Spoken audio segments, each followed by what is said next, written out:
আমরা এবার আমাদের কাঙ্ক্ষিত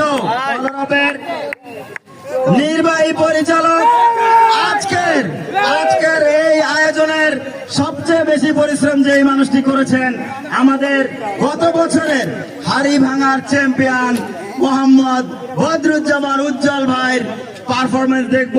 তিনি এবার হাড়ি ভাঙতে যাবেন। আমি পার্সোনালি খুবই চাচ্ছি তিনি যেন হাড়িটা ভাঙতে পারেন এবং